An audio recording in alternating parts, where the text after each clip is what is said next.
आज की बड़ी पेशरफ्त यही है कि साबिक ISI chief lieutenant general retired Faiz Hamid पे चार्जेस जो हैं वो फ्रेम कर दिए गए हैं सियासत में मुदाखलत के हवाले से, ऑफिशियल सीक्रेट एक्ट की खिलाफ वर्जी के हवाले से। कैसे देख रहे हैं इस बड़ी पेशरफ्त को? देखिए, इस बारे में फैसल वादा साहब और इस तरह जो लोग इन्फॉर्म्ड हैं, जिनको बात से आती है, वो पहले से बता रहे थे कि ये होने वाला, तो इसलिए सरप्राइजिंग तो किसी के लिए भी नहीं है। लेकिन शायद जो बड़ी खबर इस सारे में ये है कि जो पुरतशद्दुद वाकयात हैं वो एक से ज्यादा है जिसकी इन्वेस्टिगेशन हो रही है। तो एक तो हम 9 मई का जानते हैं, उसके बारे में तो जाहिर है ये इल्जाम पहले से लगाया जा रहा था कि वो इसका हिस्सा है, लेकिन 9 मई के अलावा कौन सी ऐसी चीजें जिसको इन्वेस्टिगेट किया जा रहा है, ये दूसरा बड़ा सवाल है। क्या अब जो पुरतशद्दुद वाकयात ज़हन में आते हैं उसमें मुझे तो इमरान खान साहब पर जो गोली चली वो एक ज़हन में आती, जब उनको गोलियां लगी वजीराबाद में, क्या उसकी बात हो रही है, या कोई ऐसे वाकयात बताए जा रहे हैं जिसमें एक्चुअली कोई तशद्दुद हुआ नहीं लेकिन होना था।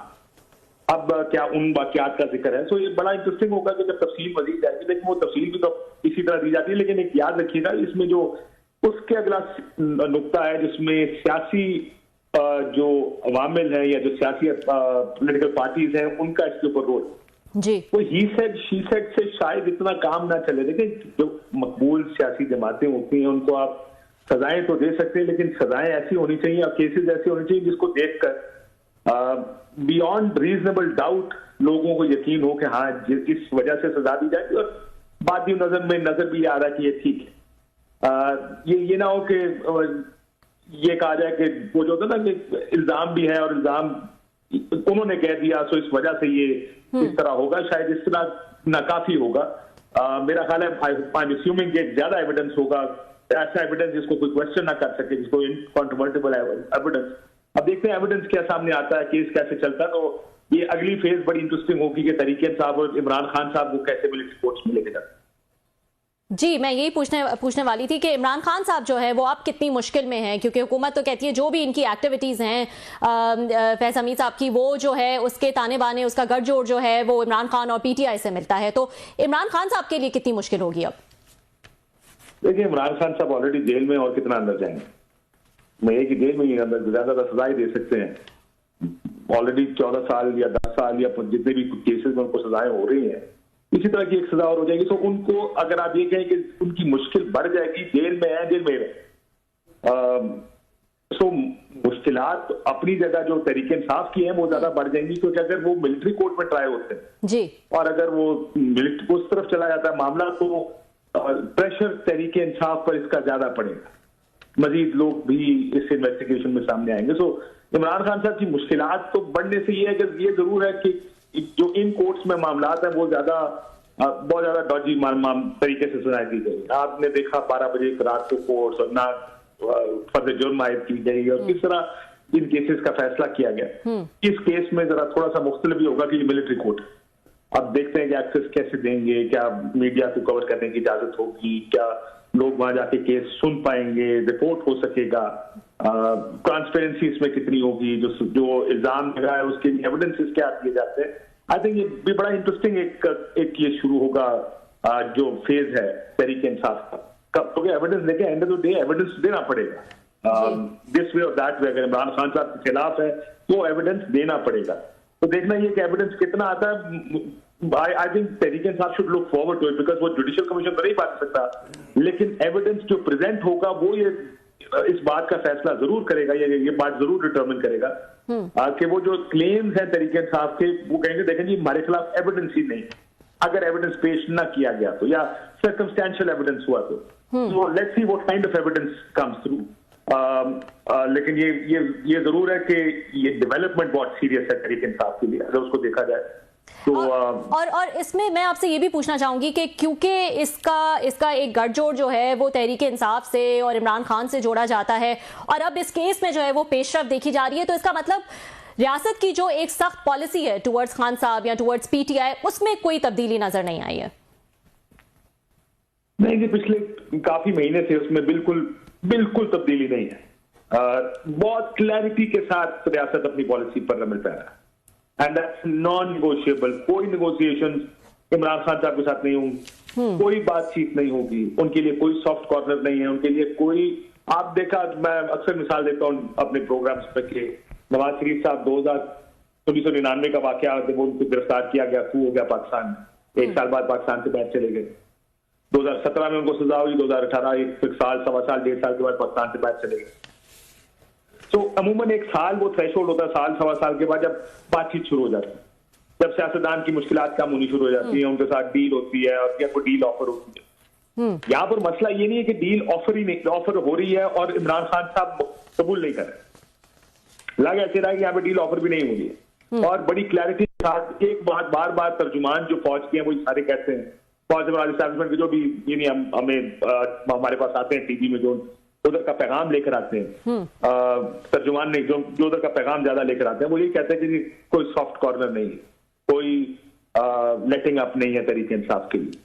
तो ये जो बिल्कुल ही जीरो टॉलरेंस, या जीरो टॉलरेंस तो ना नहीं कहूंगा इसको, लेकिन जो बिल्कुल ही पॉलिसी है कि बात भी नहीं करनी जी।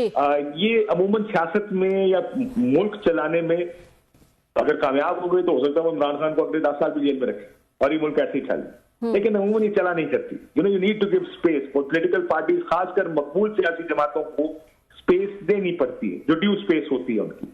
आप ये पाकिस्तान में होता तो है, केस बनते हैं, उन पर सजाएं हो जाती हैं, सजाएं जैसी तैसी भी हो। अब देखिए सारी केसों में अगर उनकी जमानत भी हो गई तो न्यू टाउन थाने की किसी केस में गिरफ्तारियां ना दी। ये पाकिस्तान में होता, अनफॉर्चुनेट है, बड़ी अनफॉर्चुनेट बात है कि पाकिस्तान में होता, और हम इसको नॉर्मल कह रहे हैं कि होता नहीं होना चाहिए, लेकिन होता है।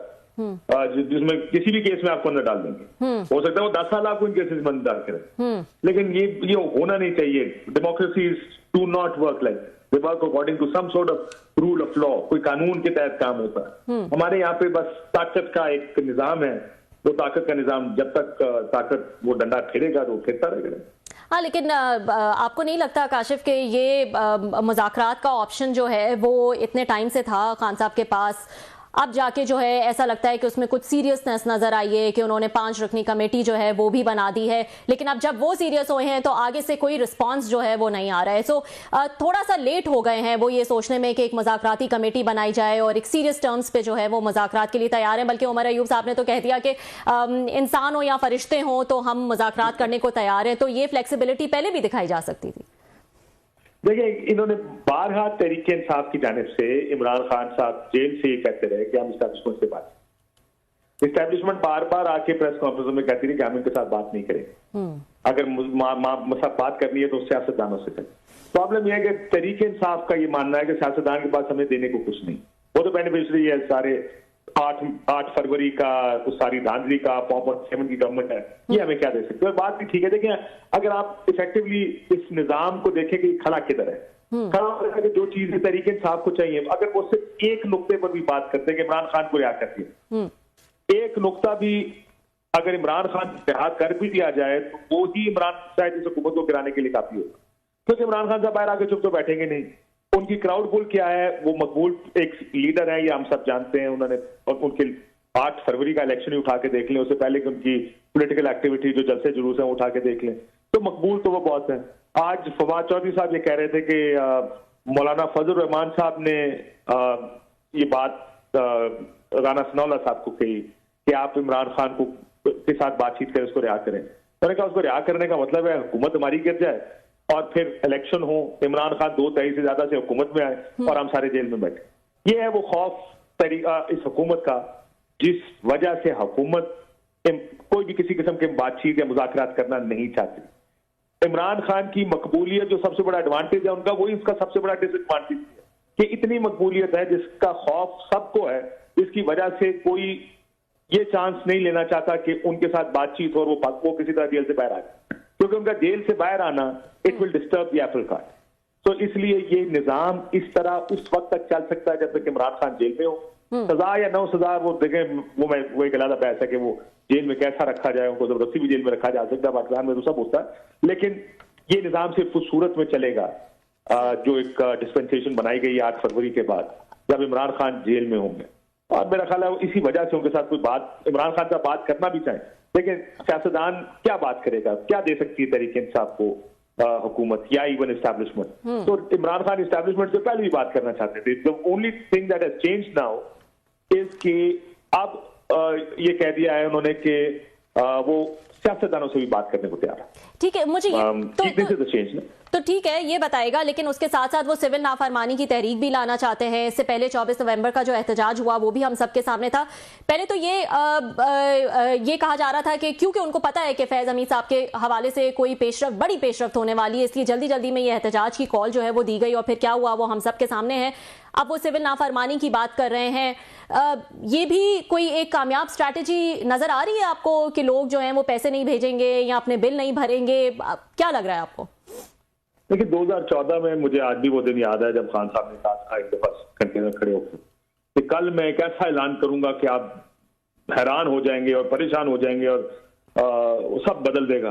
और अगले दिन खान साहब ने वो बिल जलाए थे और कहा था कि सिविल नाफरमानी।